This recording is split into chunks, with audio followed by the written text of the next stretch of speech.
आज की कहानी इतना बड़ा बोझ। सागर धर्म संकट में फंस गया था। समझ नहीं आ रहा था कि क्या करे। सोफे और कालीन पर नोट लूट के धन की तरह बिन बुलाए मेहमान की तरह बेकदरे से फैले हुए थे। इन नोटों को सागर के गांव का एक किसान यहाँ फेंक गया था। उसके लाख मना करने के बावजूद वह नहीं माना। नोटों के रूप में जैसे किसान की खुशी कमरे में बरस गई थी। वह नोटों की बारिश सागर के लिए नहीं बल्कि उस अधिकारी के लिए थी जिसने सागर के कहने पर उस किसान का बरसों से अटका हुआ काम कर दिया था। उस अधिकारी से सागर की अच्छी जान पहचान थी। जाने कहां से इसकी खबर उसके गांव के किसान को लग गई थी और उसने सागर के यहाँ धरना दे दिया था कि मेरा काम करवाओ। और मजबूर होके सागर को अधिकारी से मिन्नतें करनी पड़ी कि इस गरीब की सुनवाई की जाए।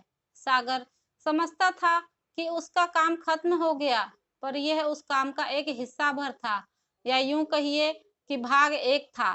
अब इन फेंके गए नोटों का क्या करे?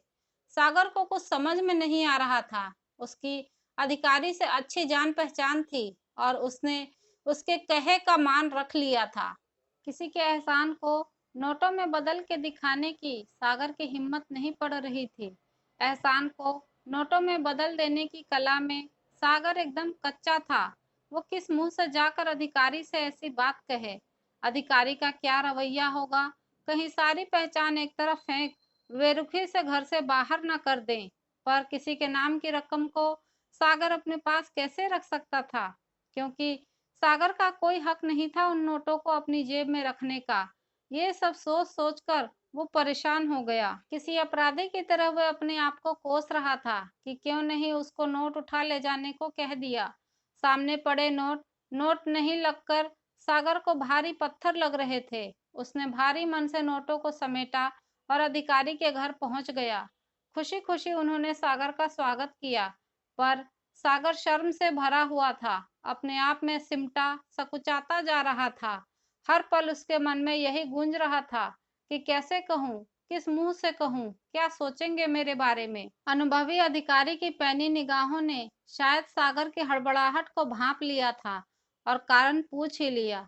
सागर से नोटों का भार संभल नहीं रहा था और सारी बात बताकर कहा कि वह किसान ये नोट आपके लिए मेरे घर फेंक गया है। मैं समझ नहीं पा रहा कि इनका क्या करूं, आपसे कैसे कहूं।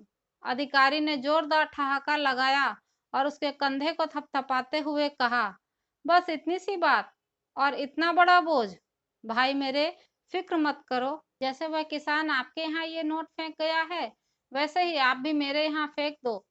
सागर कभी नोटों को और कभी अधिकारी को देख रहा था। नोट निकालने पर भी बोझ ज्यों का त्यों बना हुआ है।